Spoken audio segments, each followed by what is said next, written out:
Hi class, my name is Yareli. I will be talking about chapter 24, which deals with aggression. Aggression per the book is a physical or verbal behavior intended to cause harm. This could be either in a physical form or in a social form. Physical form can be anything between harming somebody, whether it be like a gunshot, a wound, pushing somebody, or anything similar to that. Social is bullying, cyberbullying, insults, unnecessary comments. Moving on to the different factors that cause aggression, it could be biological factors, environmental factors, or cultural factors.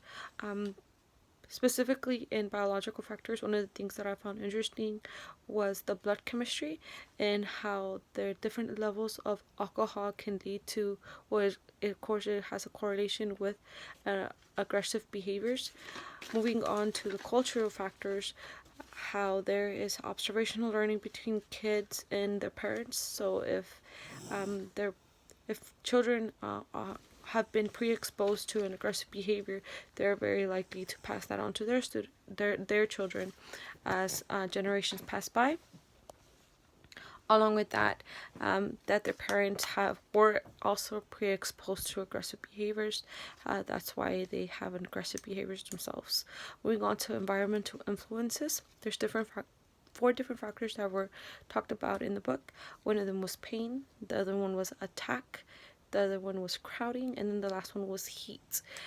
Specifically with heat, high temperatures causes for people to feel overwhelmed. Along with that leads to aggressive behaviors.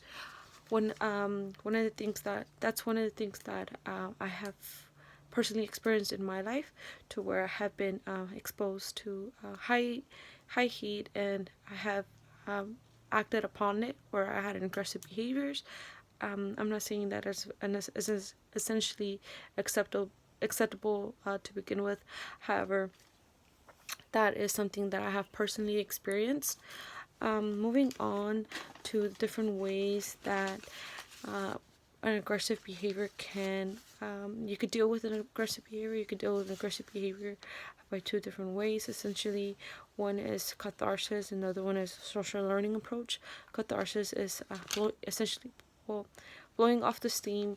So you do aggressive acts to deal with the aggressive behavior, whether it be venting out to somebody, not venting out excessively, doing physical things that feeds the aggression. Essentially, what catharsis does is fuels the aggressive behavior and doesn't help cope with the aggressive behavior. With the social learning approach, what that does is, like, there's different ways that there's different things that can be used to prevent aggressive behavior, such as prevention measures. There could be courses that could be targeted to young children, so they could be taught how to properly deal with aggressive behaviors. How aggression has changed over time is that as of now, there is less wars than there was in the past. Along with that, there is less acts that have been backed up with aggression now than there has been in the past. Of course, we know that there's different wars that now we feel that they should have not occurred, but then during the time where the people may have been frustrated, where they had those aggressive behaviors, they felt that that was the best way to go about it.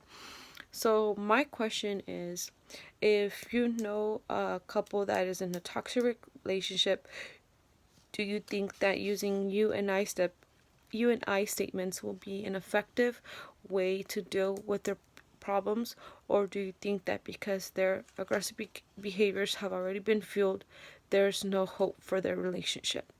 Along with that, I wanted to ask if you all have been put in a situation where sometimes your frustration has gotten the best of you, and if so, if it did it lead to an aggressive behavior, and which factor contributed to it?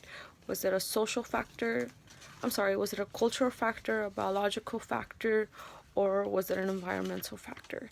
That is all. Thank you.